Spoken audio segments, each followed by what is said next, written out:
Good afternoon. We're going to start. So Quiet, please. Quiet, please. Quiet, please. Thank you.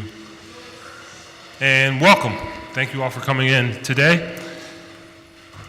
This is a public meeting and hearing. I'll call to order. I recognize the president of the council members, the Board of Education, and members, and the mayor.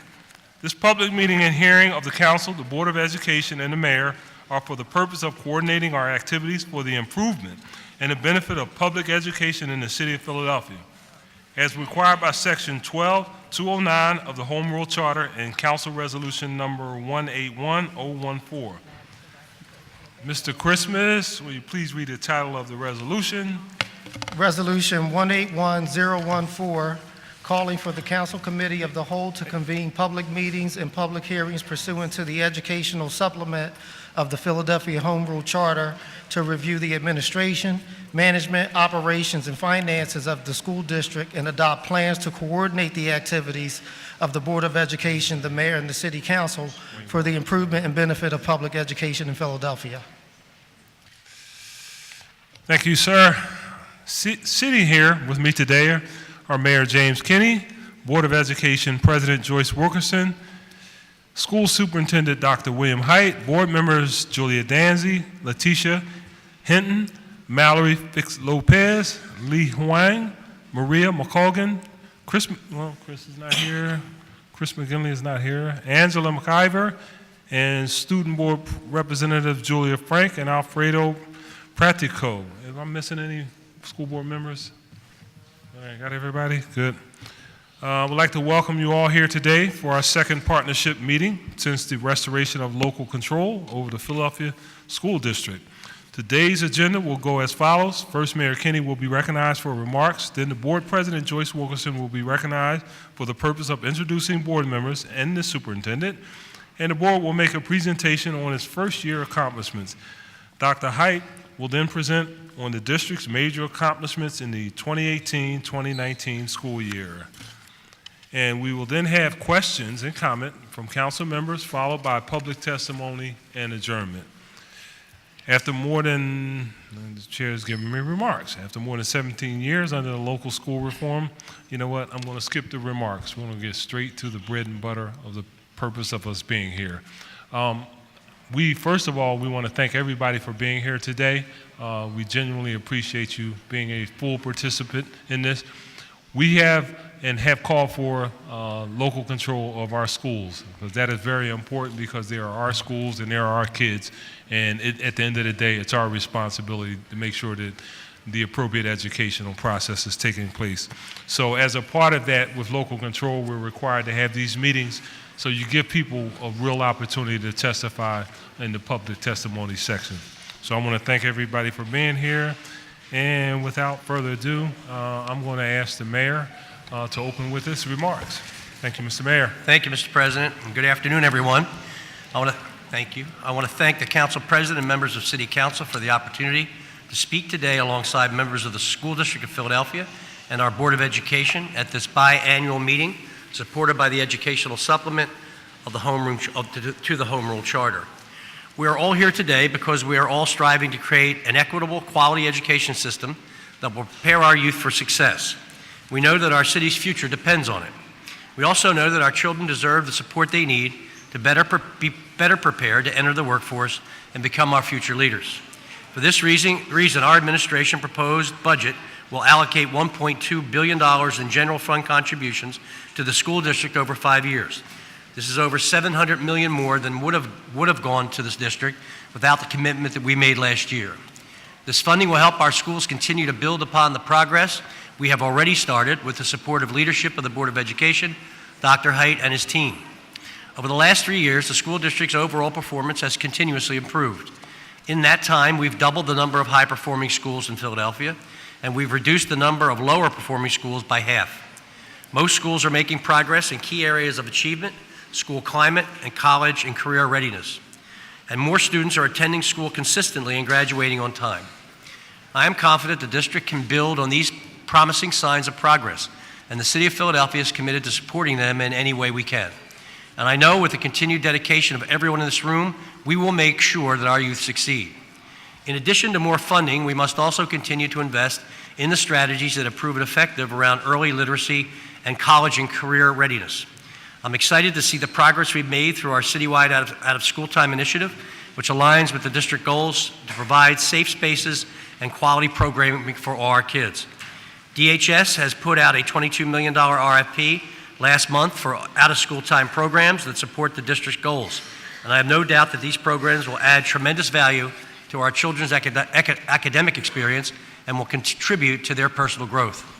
Career and technical education programs also offered in schools like Southern, Swenson, Randolph, and Furnace prepare students for specialized trades or college as a result, help grow our economy. We are also working to create a new joint office of career-connected education with the district, which will connect our students with potential employers and job opportunities. Over the past 3 years, we have also helped more than 4,000 children better prepare for kindergarten through our PHL pre-K program. I'm proud of what PHL pre-K has accomplished in such a short amount of time, and I'm excited to see the program expand to make 1,000 more seats available in the coming school year. I was also glad to announce 5 new community schools last week alongside Council President Clark and School Board President Wilkerson and Superintendent Height. I'm proud of the work that we've done together to establish 17 community schools and serve thousands of students as well as their families and their neighbors. With the support of many in this chamber, we have prioritized getting more behavioral health services to our students by putting social workers, case managers, and family peer specialists in 21 district schools through the STEP program with funding from the Department of Behavioral Health. We are working closely with the district to explore how we can continue to build upon the success of STEP. All of this is supported by our locally appointed Board of Education, which has been a fierce advocate for our children and our district for almost a year now. With this diverse local board in place, we can hold us more accountable. Philadelphians can hold us more accountable for the future of our public school system. Considering all that we've accomplished thus far, I am sure that residents across our city will gain more confidence in our schools and will feel the impact of this work in their neighborhoods. We know that when all of our students succeed, our city thrives and becomes a better place to live, work, and play. Neighborhoods grow with the support of quality schools. In the past, it's been frustrating to hear of people leaving our city or choosing not to live here because of our school system. But because of the immense progress we've made, we are attracting new families and businesses and are keeping more long-term residents in our city. More and more families are opting to be part of the district's progress, and I'm very encouraged for the future of our public school system. So many people, many of whom are in this room, have made so much of this work possible. I'm grateful for Dr. Height's leadership. Reversing the damaging effects of our schools after years of underfunding is no easy task, but he has shown a true commitment to our kids every step of the way. I want to thank our partners, including the PFT, 32BJ, SEIU, and CASA, and the Fund for the School District of Philadelphia. And thank you especially to our teachers, counselors, nurses, support staff, administrators, and OST providers who are on the ground in our schools every day making a difference in our children's lives. We are also fortunate to have a local legislative delegation and a governor who are committed to improving our education system in the state. Our children deserve every opportunity to reach their full potential, and I believe our combined efforts will continue the immense progress we've made over the last few years. Last week, I went to my 200th school visit since becoming mayor. I always say it's my favorite part of the job, and that's the honest truth. And when I think back on what I've learned from these visits, it's really simple. Our kids are perfect. They're smart, they're talented, and they're resilient. And they deserve all the resources and supports that we can provide, and then some.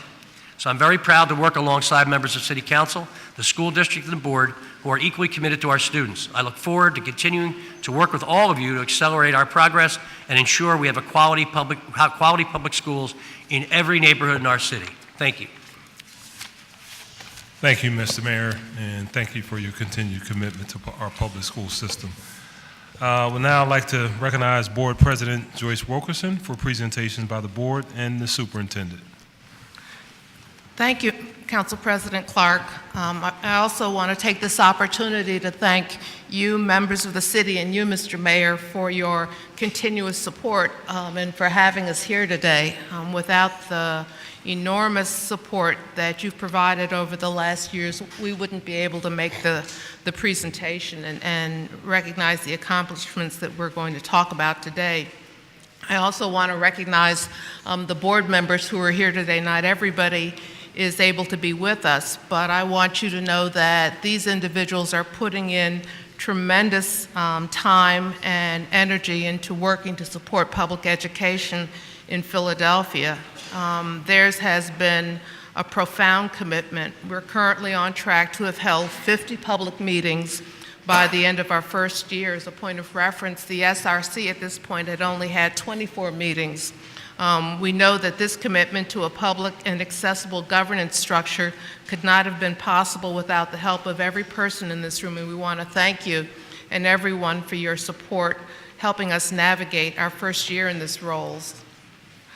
We've been hard at work this year and are proud to share with you our journey and our accomplishments thus far. Over the course of our first year, we've aimed to overhaul the way in which school governance looks, feels, and operates in Philadelphia. We started this work last summer by engaging with community through a listening session on their hopes and dreams for public education in Philadelphia. Through this input and other input, it became clear that we need to have 4 key priorities that must drive our work. The first is student achievement. The second, transparency and accessibility. The third is recognition that we operate one system of quality schools. And the fourth is fiscal stability. To organize ourselves around these priorities, we established 4 committees which have met regularly throughout the year to engage publicly on key issues related to these priorities. I'm going to introduce representatives from each committee to discuss some of our key work. And I'll be starting with Dr. Angela McIver, who is co-chair with Chris McGinley of our Student Achievement Committee. Thank you. Hello.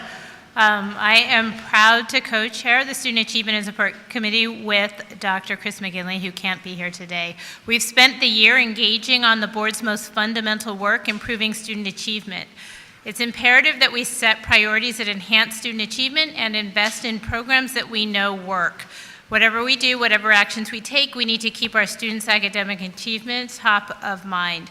Since September 2018, our Student Achievement and Support Committee has held 18 hours of public meetings and discussed 27 topics, including early literacy, teacher recruitment and retention, the curriculum engine and instructional core, the comprehensive district-wide plan, the Every Student Succeeds Act ESSA update, recommendations of school year 2019-2020 and 2020 and 21 calendar, which took a lot more conversation than I would have thought.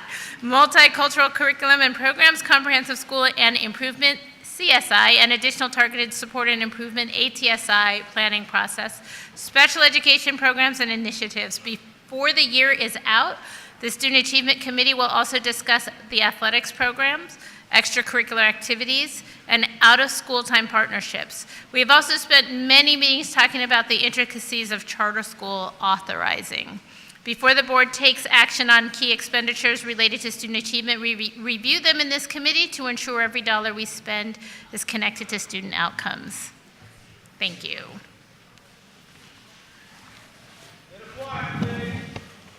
Our next presentation is by Julia Danzy, who is co-chair with Mallory Fix-Lopez, focusing on participation and community engagement. And Good afternoon. As mentioned, I'm one of the co-chairs of the Community Partnership, or District Partnership and Community Engagement System.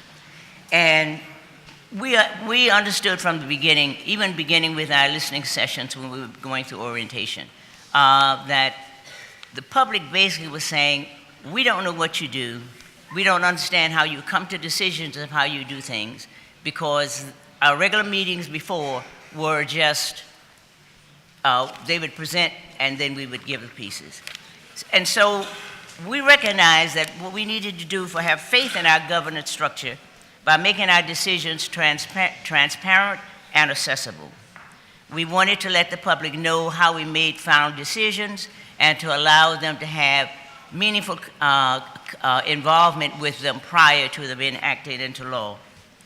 First, as you already know, we have created a community structure with 4 committees where hot topics and critical decisions are presented and discussed in public before we take action on them. We started social media accounts, email campaigns, and a monthly newsletter so that we can better communicate with the public. We've updated our website to make it more accessible and easy to understand. And we introduced a new board management system called Novus that gives the public an easier way to track our decisions and where we are spending money. By the end of June, our committee will have held a total of 27 public meetings, which are more intimate and allow more space for conversation as compared to our regular action meetings. Board members have engaged with stakeholders who have come to committee meetings to listen to concerns and provide responses in real time or by the next meeting. Our committee structure has allowed additional stakeholders the opportunity to participate in the process, and overall each committee feels as though they have focused on setting a positive tone for public engagement through active listening by demonstrating and valuing what people say and incorporating the issues raised in our works. Finally, our committee was specifically designed to address issues of partnership and engagement with the district. We have held 2 public meetings outside of the district headquarters, one in North Philadelphia and the other in West Philly. And Councilman Blackwell, I want to thank you for the help you did in helping us to get organizing the facility in West Philly. At that meeting, they again informed, we heard more and more what they were saying. They were giving us ideas of what we would do. And based on that, my partner and co-chair, Mallory Fix-Lopez, will tell you about some of the things that we heard. So again, as Julie had said, the biggest thing that we've heard is the need for transparency and the interest in active engagement. And so while the 2 meetings were a start for us, we're working to do more.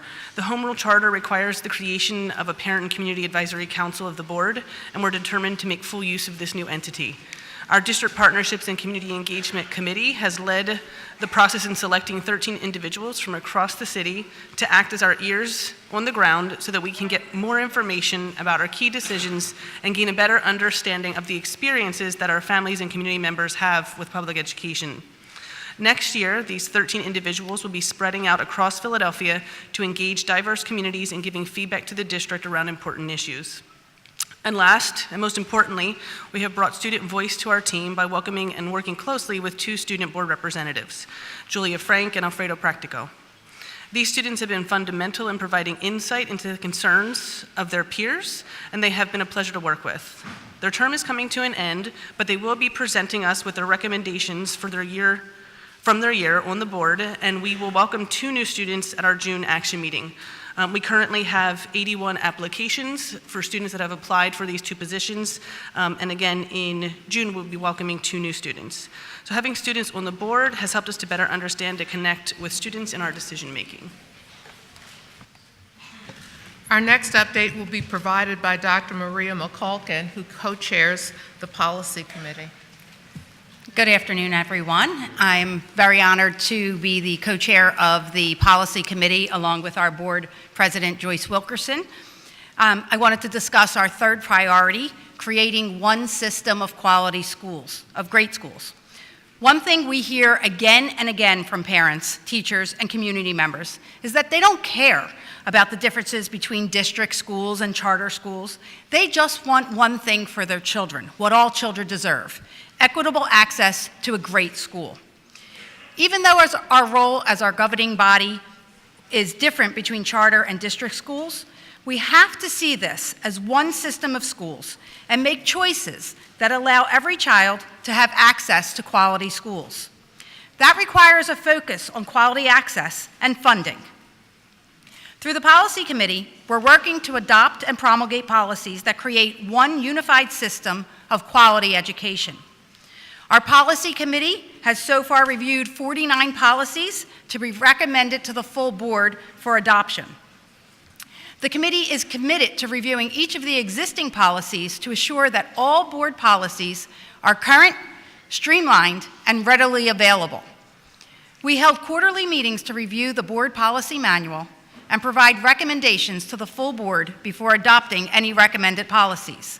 The board had the opportunity to hear from stakeholders at least 3 times: at the committee meeting, when the policy was on the agenda for its first reading, and then when the policy was on the agenda for its second reading. Through this process, we heard from a variety of stakeholders whose input and feedback was an integral part of our review and decision-making process. Looking ahead, this committee will continue to review the board policy manual and receive periodic updates on the implementation of policies to ensure they are using the four board priorities to drive our work. Thank you. Our next presentation is by Ms. Letty Ahea Hinton, who co-chairs our Finance and Facilities Committee. Thank you, President Wilkerson. Hello, everyone. I'm co-chair of the Finance and Facilities Committee.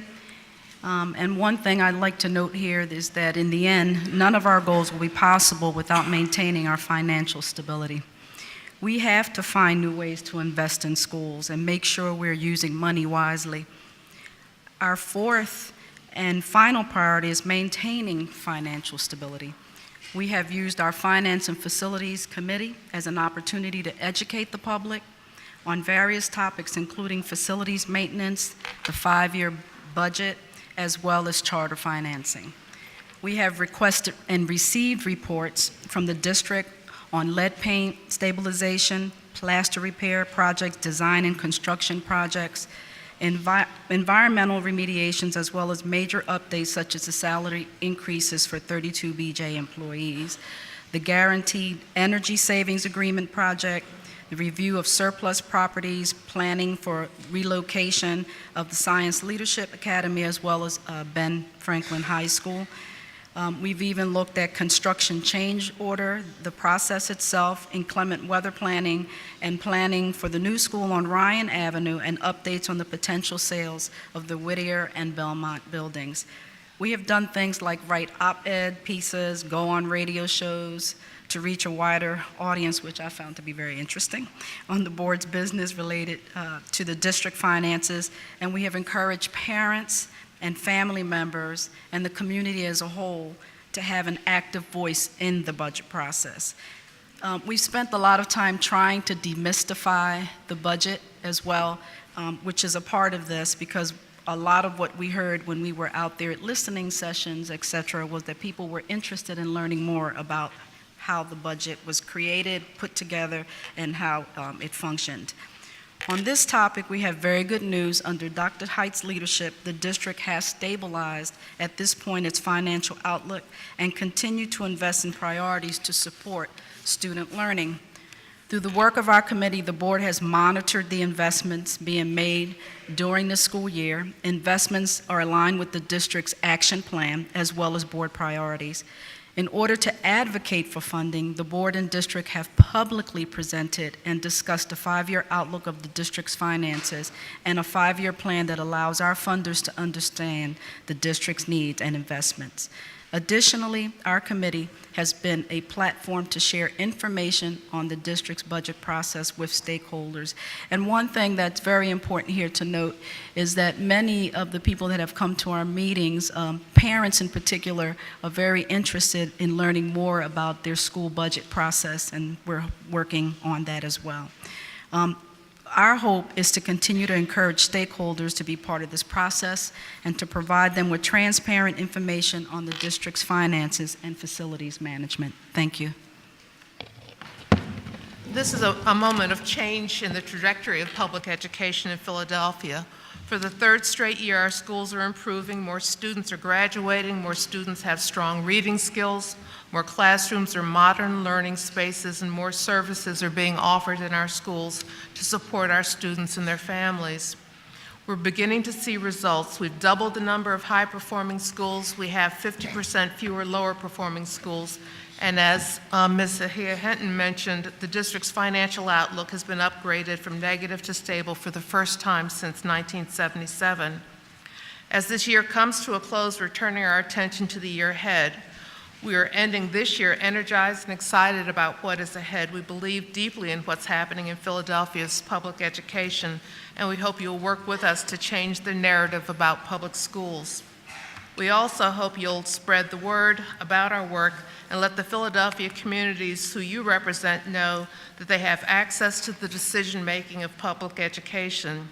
We'll be holding hearings on June 6th to collect input into our work and our priorities for the coming year. But before I turn this over to Dr. Height, we must raise one critical issue that's scheduled to come before Council on June 3rd that will have a significant impact on this trajectory if passed. I'm going to ask Ms. Hinton to comment briefly on that. Thank you, President Wilkerson. Council members, you've scheduled a hearing on two bills for June 3rd. Bill number 190317 to increase the amount of the homestead exemption, and Bill number 19038 to utilize annual revenue neutral tax rates. We must respectfully submit to you that if passed, these bills would have significant impacts on the district finances. Combined, they would cost nearly $40 million in fiscal year 20 and nearly $500 million over the life of the five-year plan. If adopted, we will face a deficit of over $50 million in fiscal year 21. And we will be forced to come to you this time next year in with a very different financial picture, with the reality of having to make heartbreaking cuts. We intend to speak loudly about the impact, or speak out loudly about the impacts these bills would have on our schools, and ask, in the spirit of the partnership that brings us together today, that they not be passed. Thank you. And with that, I thank you for hearing from us on this critical matter. And at this point, I'm proud to introduce our tremendous leader, who you all know, and to talk about the specifics of the 2018-19 school year. Dr. Height.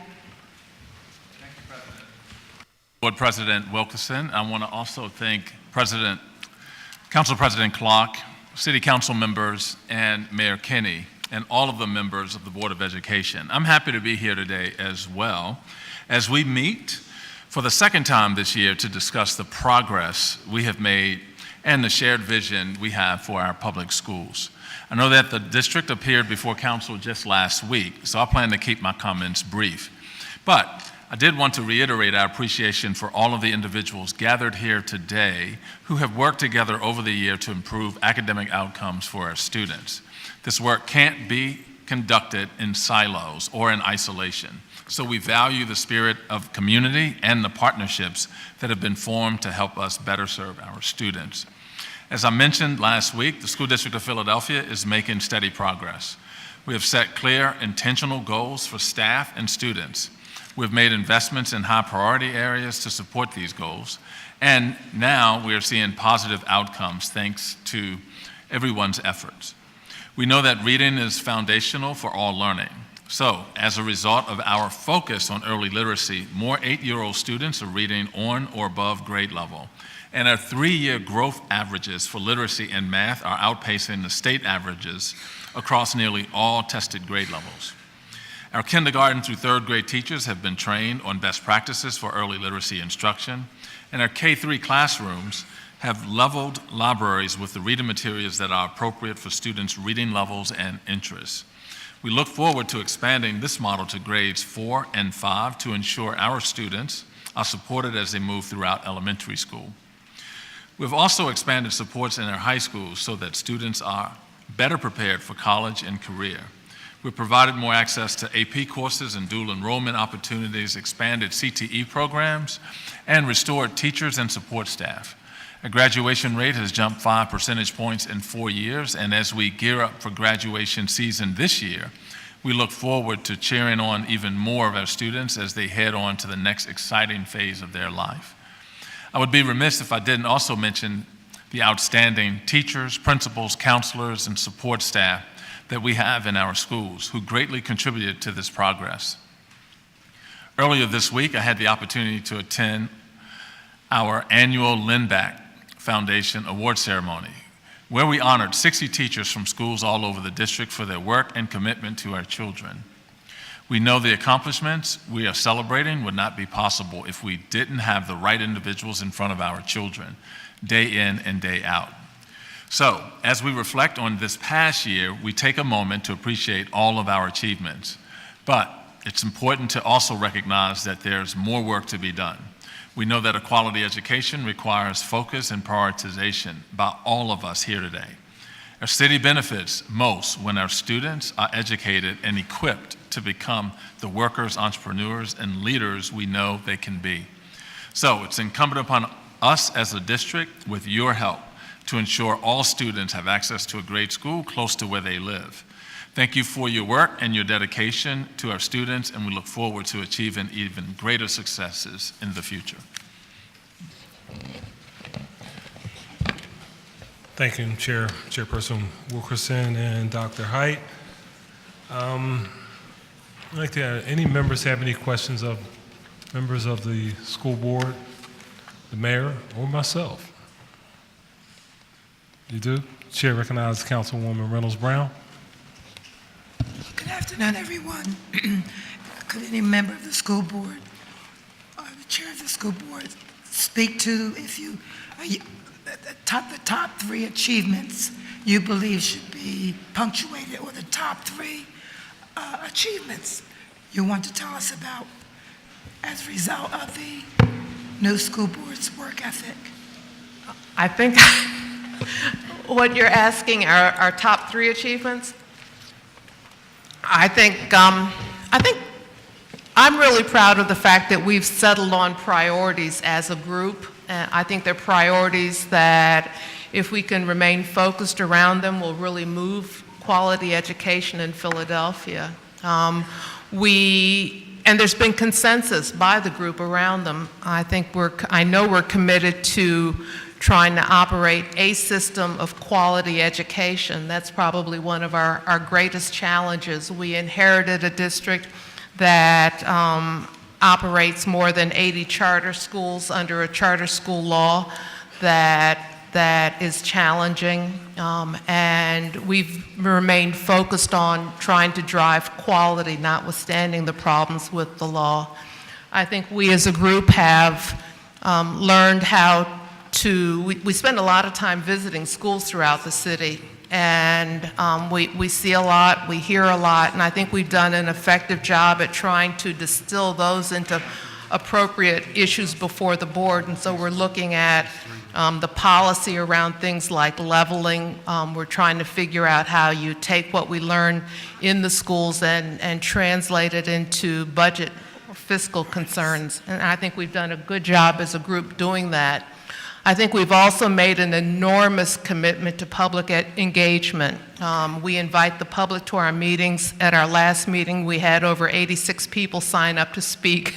And so our executive session started at noon, and our last public session didn't end until around 10:30 p.m. I think the board has been traveling throughout the city looking for opportunities to engage with the public, and so rebuilding the relationship with the broader community around public education has been a major initiative of the board, and I think we hear a different kind of conversation, people not caring just about their child and their school, but caring about the issue of public education writ large. And so I'm tremendously proud of all those accomplishments of the board. 2 more. So, to the flip side of the continuum, tell us 2 challenges that are in your face. And lastly, an update on your MBE, WBE policies. Okay. From my perspective, the biggest challenge is trying to rationalize the delivery system of public education, that we don't have adequate,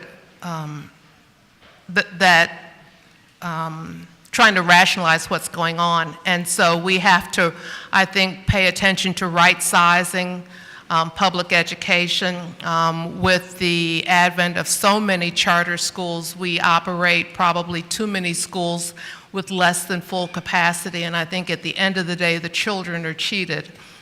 We have high schools with only a few hundred kids in them, and one of the things I've learned is that you can't offer a robust public education when you have so few students. And so I know within the last year we've had conversations with both the administration and city council members around trying to make a better sense of the facilities we have, the catchment areas, the programs that we're offering in schools, so that we can try to rationalize what's going on. And I know Dr. Height can speak more about a process that the district's going to be going through to take a look at, the use of facilities, the programming that we're offering in the catchment areas.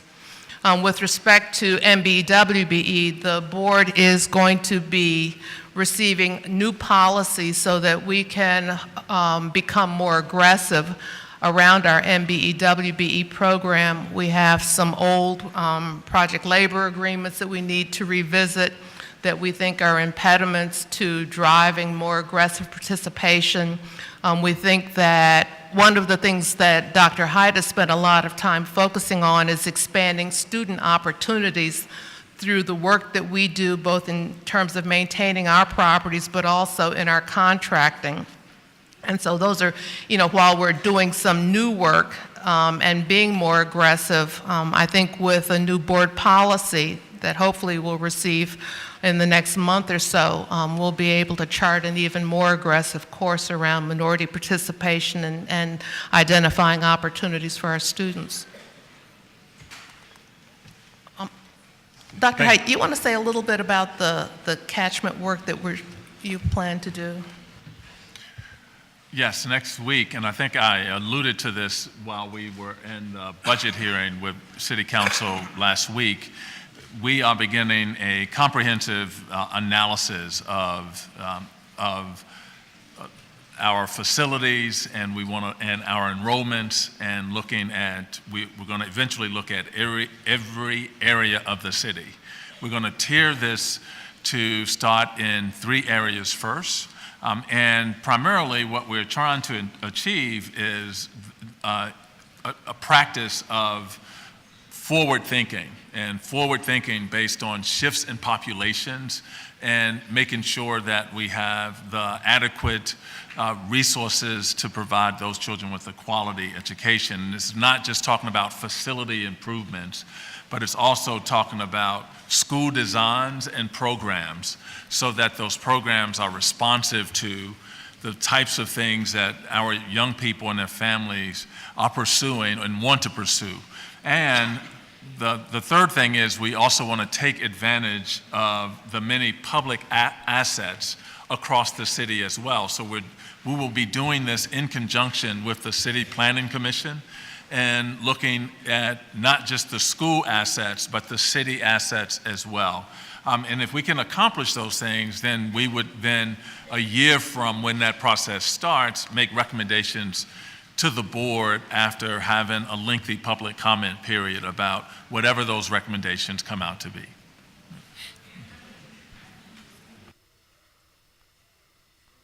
Sitting down with the Planning Commission to do a real big picture view. That's excellent. Thank you. Thank you, Councilwoman. Chair recognizes Councilman Green. Thank you, Council President. This is a question to Ms. Wilkerson, somewhat similar to the question that my colleague, Councilmember Blondell Reynolds Brown, asked in reference to procurement.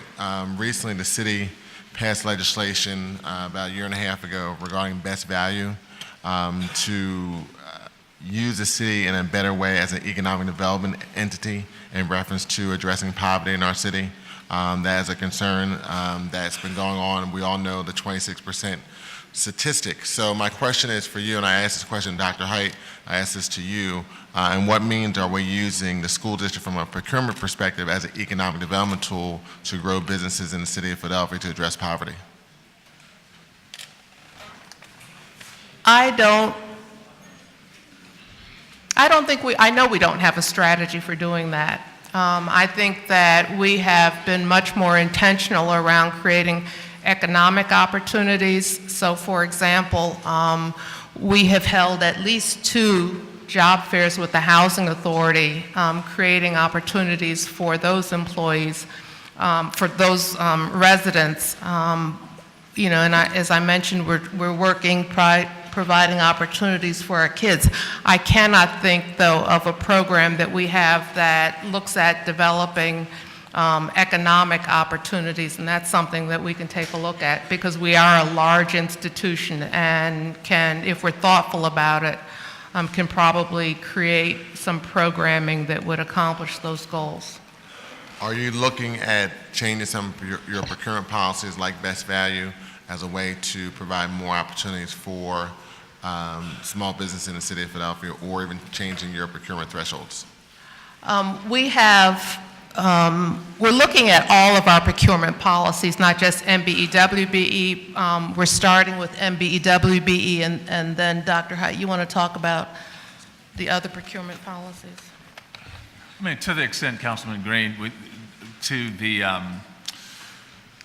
extent we're trying to expand the opportunities with small businesses, and we actually, in addition to what the board president described, we're also providing sessions for small businesses to both become certified and to learn our process in order to bid as both primaries and subs on many of the contracts or RFPs that we have. But to your first question directly, other than expanding the opportunities, and that's why we're rewriting the procurement policy, we have not structured a process yet that does what you described or what you asked about. What's your timetable, and have you reached out to the Kenny administration in reference to assistance on how to do those type of steps? Yeah, I mean, so we have a policy that is still coming through the policy committee meeting, through the policy committee. I think it's supposed to come at the next policy committee meeting. So the procurement policy is going to be approved at the next committee meeting, then it goes in front of the full board. And then after that's done, we could then begin a process of looking at how do we work with the city perhaps to create a structure that is about creating economic opportunities, not just through procurement, but through some of these other activities that are described. Okay. My last question, and this is for Ms. Wilkerson as well, I asked this to Dr. Height when they were here in council. How do we better message to the parents and caregivers in the city of Philadelphia regarding what's going on in our schools? I think one of the challenges, and I stated this before, is that there seem to be improvements that's coming through K through 8, but I don't get the sense that parents and caregivers have that belief system in the school district that improvements are being made. We've seen some of the recent polling that's evidence of that. I think in people's individual schools, in their communities, some have a better working relationship, they have a better understanding, but when you look at citywide, there's a general perception that schools are getting worse. And so how do you provide that information? How do you counter that information regarding some improvements that you're making? One of the things that Dr. Hyde has done is restaff our communication office. I think we are trying to use more people within the district, people in our schools, all school employees, to tell the story about what's going on. We're also trying to be more consistent in the messaging. You know, sometimes the message can be so complicated nobody hears it. And so we're trying to refine our message, but it's going to take time. We're going to have to, and I think that's part of the commitment that the board has made, is to be out there in communities talking with small groups about what's going on in public education, because there really is a transformation going on. When you look at what's happening with our literacy program, for example, we're really beginning to see real results. And so I think it's going to be a process. It'll take time. It'll take, a consistent message in order for people to hear. I also think that, folk aren't going to be looking at a lot of test scores. I think there are other ways that we can evidence change, and I think we're focusing more on the quality of our buildings. We're redoing classrooms. I think people interpret that as progress where they may not interpret, we have fewer, schools in the intervene category or watch category. They may see progress more clearly just by the way we maintain our properties. The board has authorized the hiring of additional cleaners for the schools so that we can have our properties looking better. We're working on expanding playground opportunity, quality playground opportunities.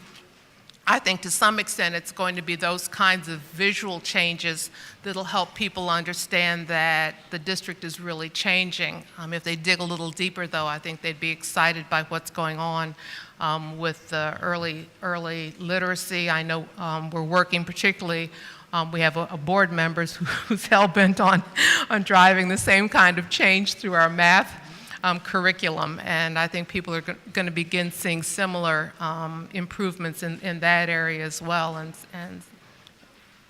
but it's going to take time. Thank you, Councilman. Chair recognizes Councilman Jones. Thank you, Mr. President. I just want to put on the record that I remember our mayor sitting on this side of the dais, taking every tough tax vote for this school district, complaining that we did not have control. And it's good to see now that you're on that side of the desk taking responsibility for it. So it's good to see you here today. My question today is I have two. One, we have an issue where we have a question of how to balance population in the city of Philadelphia, but I also know that we have to balance how do we close the school to prison pipeline and open a school to paycheck pipeline. And I want to say, also for the record, that 1/3 of the city's fleet management force now comes from public schools in the city of Philadelphia. So if we do more of that, we have a problem getting skilled labor at PGW, Philadelphia Gas Works. We have a problem getting skilled labor in the streets department. If we open that pipeline through our CTE education and send them directly into these opportunities, I think we do more for creating economic development. I can't help, when budget time comes, seeing all of the public school graduates that went to public school are now in the water department. So these are not just small jobs, these are life-changing middle income jobs that I want you to hurry up and continue those plug-ins. And if you could speak to that strategy, that would be helpful. On the record, because I know my president doesn't play long-winded speeches, I'm gonna get this one in. I want to recognize also the fact that these chambers are packed with young people that came out today to see us do our business from Global Leadership Academy.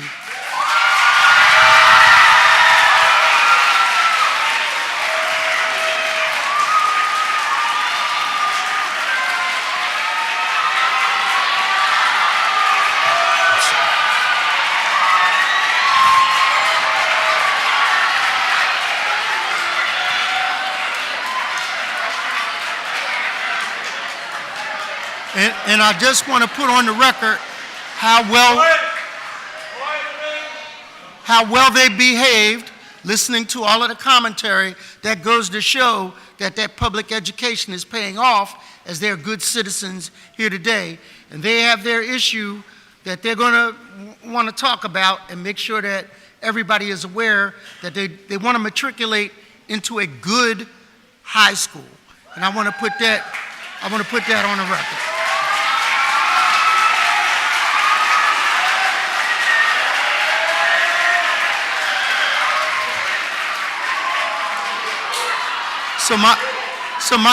I know we're not going to do that today. I realize we're not going to solve that today, but I wanted it on the record today. The other thing that I have is the infrastructure that my president and fought for, about a now $5 billion capital improvement. How do we take that on in the coming year?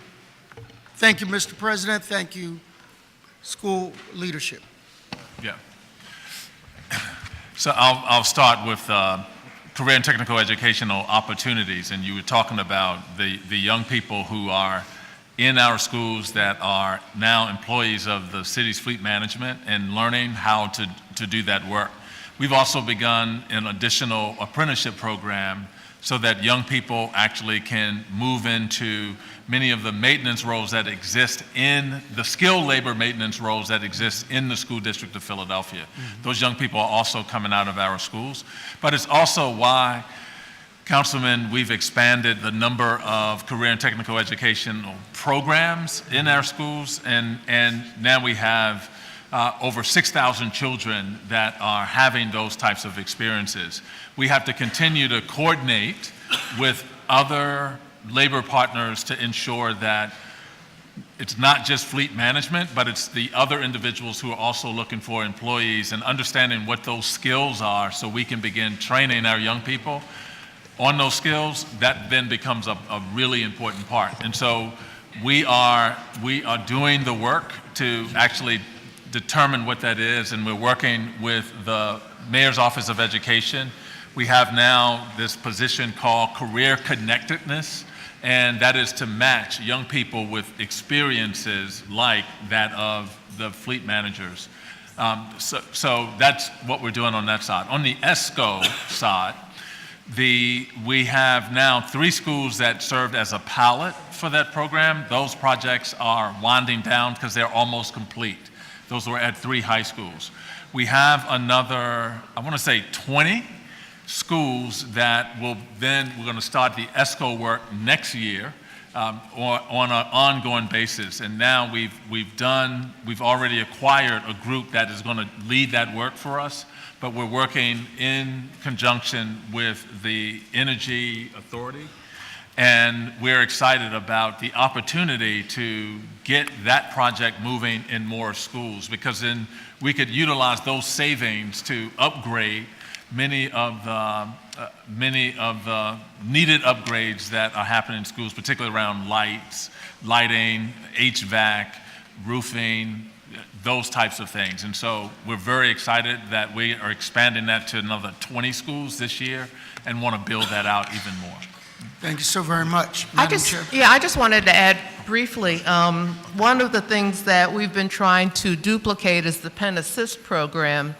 Councilwoman Blackwell really developed what is a prototype for a lot of the work, and I just wanted to make sure that we acknowledge that through her collaboration, bringing Penn to the table in a meaningful way, it really provided or helped create a roadmap for what we need to be doing with other major industries in the city. And so I just wanted to recognize what was groundbreaking work when the councilwoman developed it, and that we really do take that lesson to heart and see other opportunities for similar work. Thank you. Thank you, Councilman.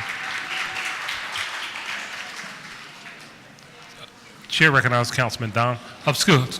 Folks, can we keep our voices down a little bit, please? It's difficult to hear the question. Thank you. Chair recognizes Councilman Don. Thank you, Council President. I wanted to thank the mayor and the school board for their efforts, doing a good job. And Dr. Height, you're doing an amazing job, so thank you very much, really. Thank God you're here. I say that every day.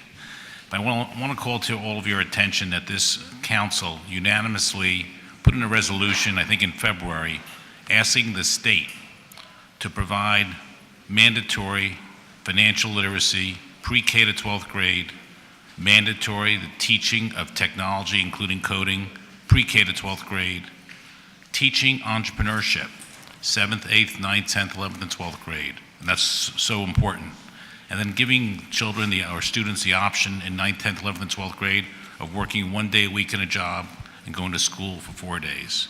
And I say this because the economy of 10 years ago, which probably had the 5 largest companies, maybe they were General Electric, General Motors, might have been Ford, might have been AT&T. Today it's a different world, and tomorrow it's going to change even faster. I mean, today it's Amazon, Google, and Apple, and tomorrow it's going to go at a lightning speed. And my concern is that we prepare our students for that economy.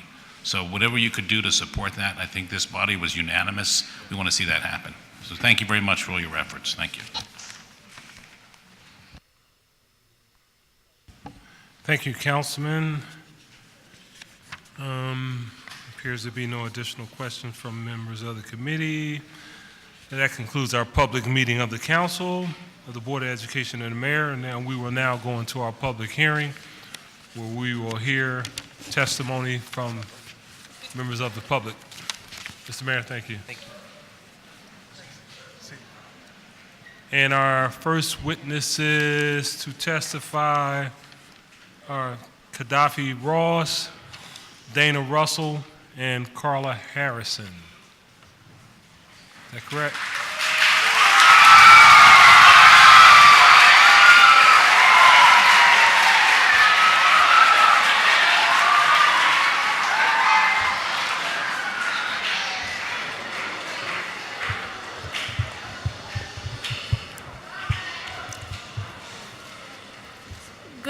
afternoon. Hold on 1 second. Quiet, please. Start out by stating your name for the record, and then proceed with your testimony. Okay. Dana Russell.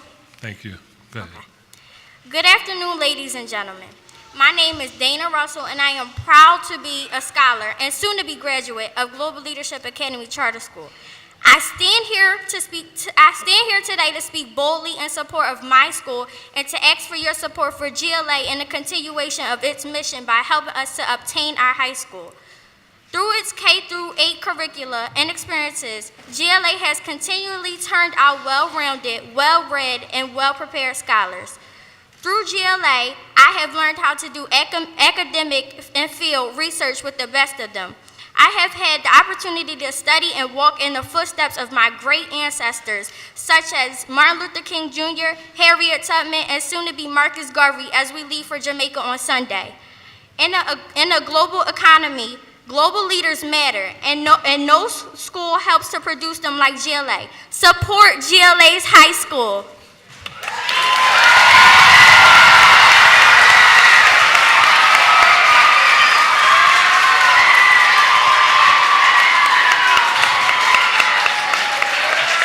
Thank you.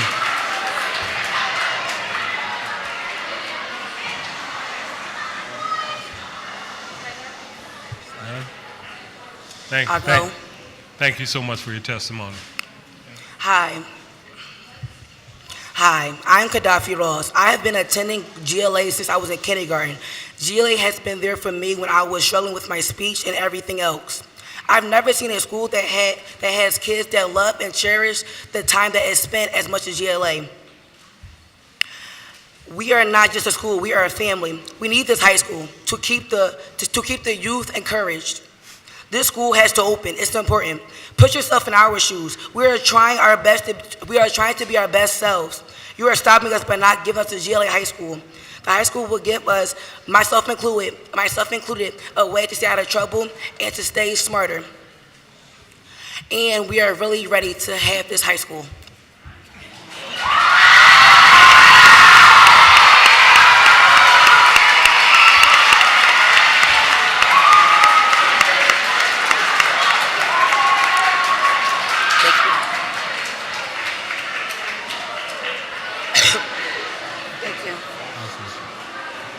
Good. Thank you. Thank you. Thank you. Thank you for your testimony. Good afternoon, ladies and gentlemen. My name is Carla Harrison. I am the proud parent of two previous graduates of Global Leadership Academy Charter School, as well as a current sixth grader at Global Leadership Academy Charter School. I am coming to implore you, pretty much almost beg you, to consider them for a high school. My oldest son, who was 22 years old, was a graduate of Global, and he actually had pervasive developmental disorder that falls under the umbrella of autism, which was discovered by the Global Leadership Academy family. Through that time, they actually helped mold my son and help him be the successful young man who works at FedEx to this day. And I also implore you, thank you. I also am saying, because they did not have a high school for Global, we had to step out of the city, bought a home in the county, because there wasn't, unfortunately, a high school that was equipped for our current 16-year-old son. We do not want our daughter to be forced to go to a high school in the county. We want her to be a product, a high school graduate of Global Leadership Academy Charter School. This school has produced many excellent young people, many excellent adults, many excellent entrepreneurs, including my sixth grade daughter. You cannot find such an awesome education elsewhere than Global Leadership Academy. You have loving teachers, loving CEO, two loving principals, as well as parents who support it in and out. We are, again, asking you to please support them. And if you have any questions, Councilwoman Blackwell, thank you in advance for your support. I want to publicly tell you that. Thank you. If you ever have any questions or concerns, again, my name is Carla Harrison. I will gladly give you my phone number, give you my email address, give you anything that you need, but please grant them this high school. Thank you.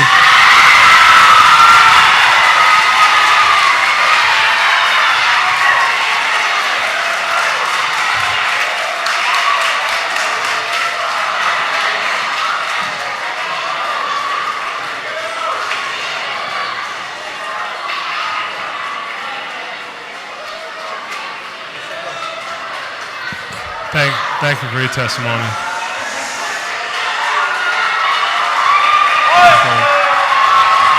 Okay.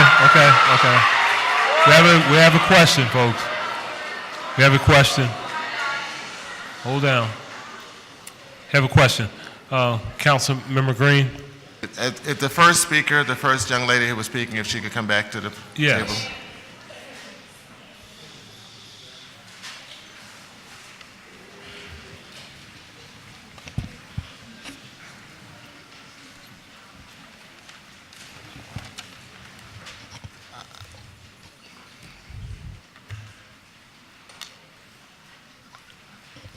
Council President, I just have to make a point of personal privilege to acknowledge my niece, Dana Russell. Thank you for your outstanding testimony this morning.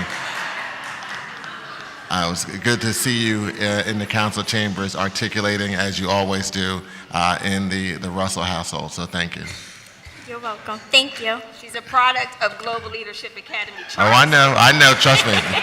They lobby all the time, trust me, I know. Thank you, Council President. You're welcome, Councilman. Thank you. Thank you. Thank you all so much for your testimony. We really appreciate you. Thank you.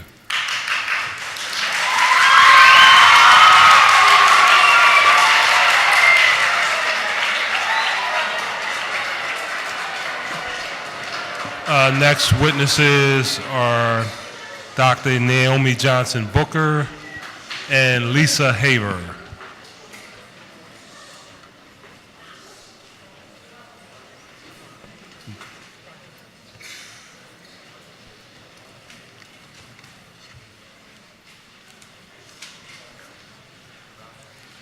Good afternoon.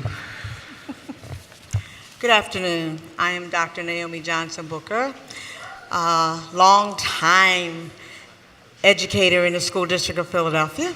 I was in the district over 30 years, and as you see, these are my students here, my scholars who are here because they want this high school, my parents who are here because they want a high school, and the schools that they would be able to go to are not available to them. So that's why I brought them today, so you could see who they are.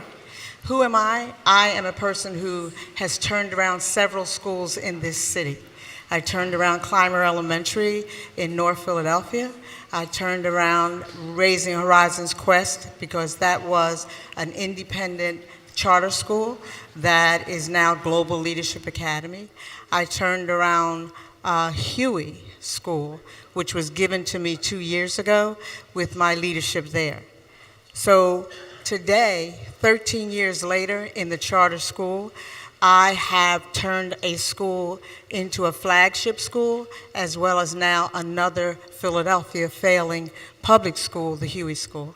And when I did that 2 years ago, I put in also for a high school before, and I was told that if I take the Huey, turn that around, then in a couple of years, come back and we'll expand your high school. That's a promise to me. And I'm a member of the district. I am a person from inside working with our children. Charter schools are public schools. We keep talking about Philadelphia public schools, but we don't say charter schools. We are Philadelphia public schools. Our money is funded from the public. So please include that when you talk about charter schools. Our kids, our young people travel all around the world. When they leave us, they are world travelers because we want to take them out of their 10-block radius and let them see the world. Our theme is preparing future leaders of the world. We can't do that unless we show them the world. Sunday, they're going to Jamaica. This year, they have gone to Canada. They have gone to D.C. They have studied Philadelphia. My kindergarten through second graders go downtown and see the Liberty Bell, and they study China. And because they study China, they go downtown and have lunch in Chinatown because you want to bring cultures together.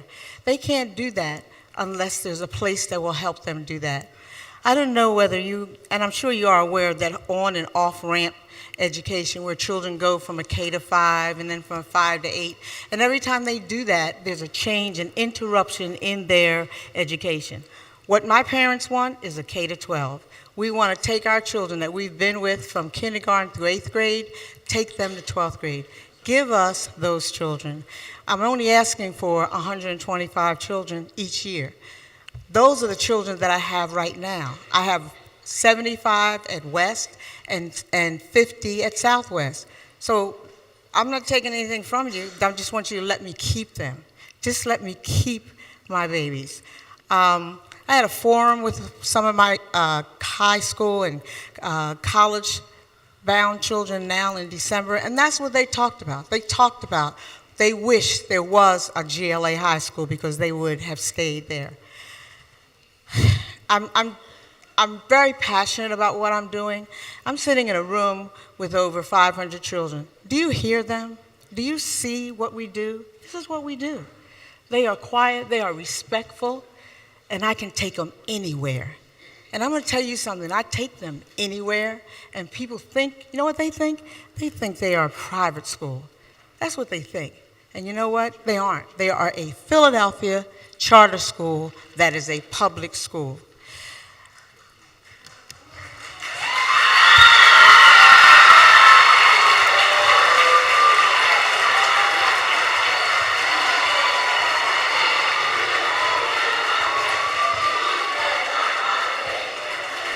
I go. That's the word we use to get quiet. Thank you. GLA has earned this high school. I promised you, I did you a favor. I turned the school around. The community says that we're not only changing a school, we're changing a community. I went to Huey as a child. I know what that neighborhood was. I know what it was 2 years ago. But going there and turning it around, and you know what? They made 91% academic growth this year. So I'm begging you, I'm imploring you to vote on us on May 30th. We have a school down that we are waiting, the landlord is waiting for us to say go. Please, please, don't hold my children back. Let them be part of the future. They're the ones who are going to take over Philadelphia when they grow up. They're the ones that are going to sit in your seats, in city council seats. Let's help them get there. And you want to know something else? I was told 2 days before I spoke on the 16th that you wanted me to take over one of your schools. Well, if you have that much confidence for me to take over one of your schools, please give me my GLA. Let me have it. I can tell you what to do with your schools. I have an idea if you want to hear it, Dr. Height, but I don't want those schools. I want Global Leadership Academy High School. My parents do, my children do, and remember, charter schools are Philadelphia public schools and give parents who don't have a choice. And that's important. And if we say that they won't do that, then you're saying that black and brown parents and children don't have a choice. Thank you.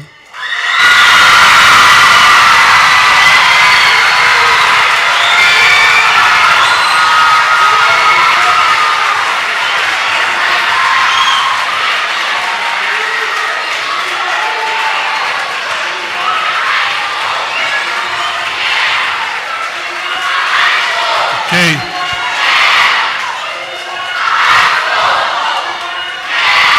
Okay, folks. Okay. I go. I think I have a question. I got to use that in Thursdays. It's very simple. Yeah. Ms. Haver? No, somebody, do you have a question? Oh, I'm sorry. She told me somebody had a Councilwoman Blackwell? Sorry, I didn't see you. No, I only have a voice of support Their charter school, the old Huey, many of you know the old Huey school, when they decided to open another, they came right across the street from Friends of Malcolm X Park. They're there. Okay. We see them every day. And we're very, very proud, happy to have them, and we certainly support their request for a high school. Thank you. Thank you.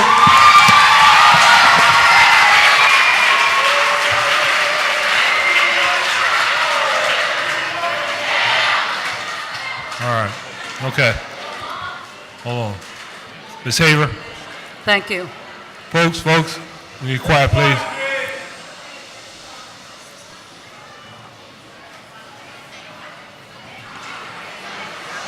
You guys want to leave? Okay. Can you wait? Folks,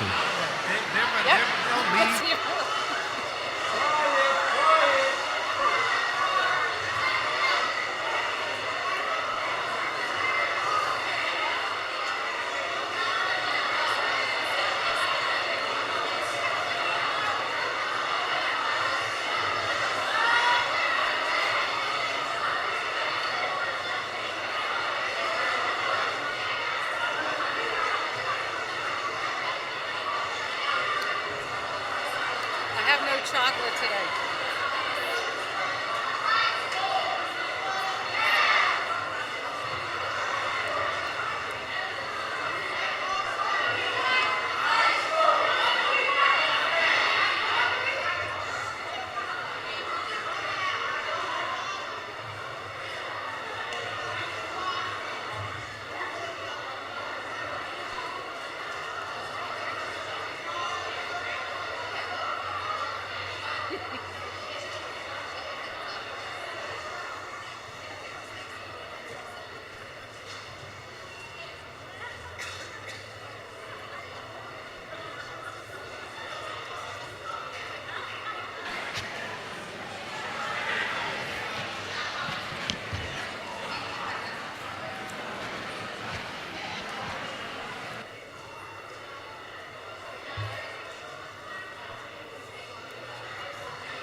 I have no chocolate, by the way. No chocolate.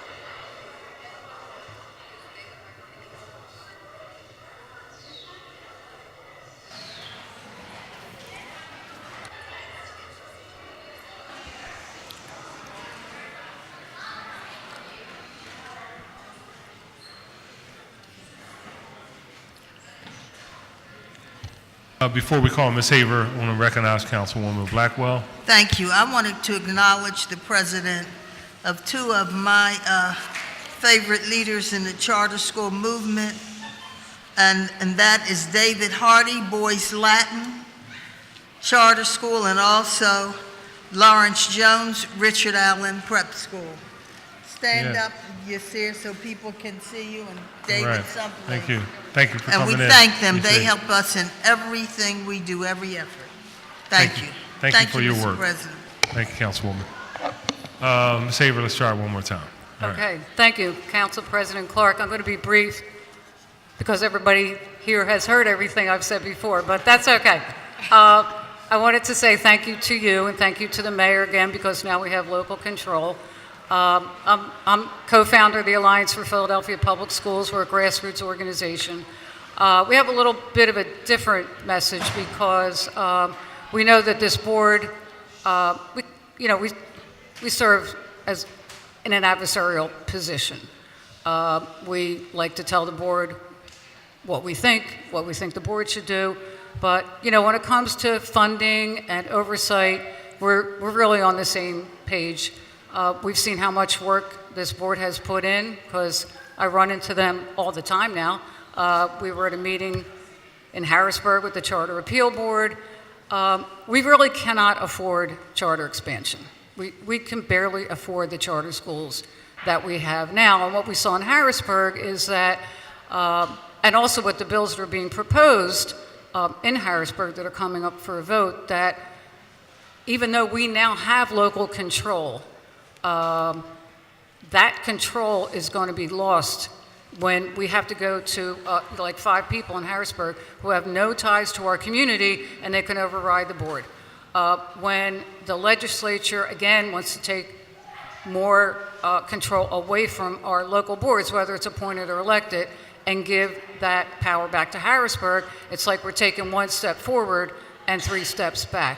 So, you know, as a member of APS, I have to say we've looked at the history of charter schools, we analyzed the charters, we supported the board when the board voted no on 3 clearly inadequate charter applications that came up in February. We're hoping that they're going to maintain that position because 2 of them have reapplied, but they are clearly inadequate. When a school says we deserve to have a high school, to me that means 1 public school should have less. I do not accept charters as public schools. They're publicly funded, privately operated, and as I said, when we go to these hearings, we see where that wall comes down when the board can look at certain things, and then when you get past that wall into mostly the finances, they can't look at what's going on. We can't continue to participate in a system like that.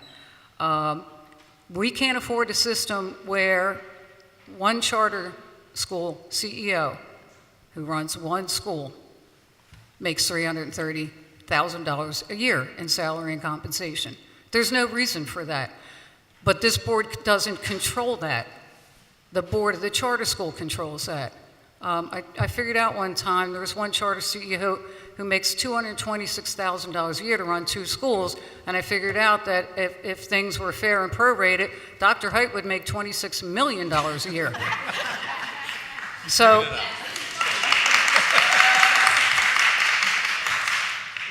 if you look at a charter CEO that makes $330,000 a year, I haven't figured that out yet, maybe $80 million, I don't know, but that's really not what we can afford to do. If the board is going to take control and the mayor supports that and council president supports that and council supports it, we can't keep expanding a system that is not 2 systems. I think people think there's like, you know, the district schools and the charter schools. Each charter school is like its own school district.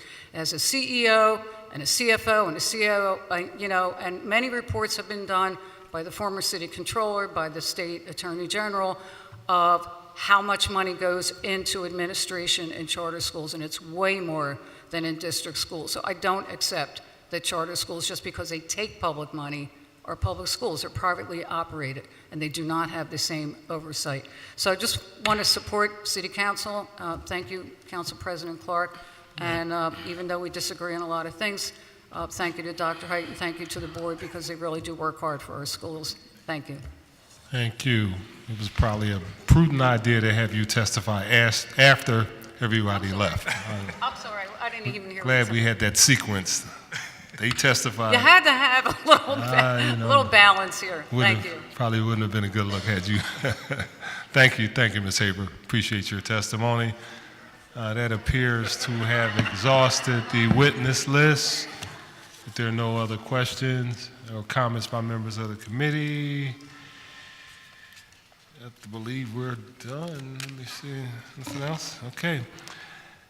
I want to thank you all very much. That concludes the public meeting, public hearing, and we'll recess to the call of the chair. Thank you all very much for your participation. Appreciate your good work.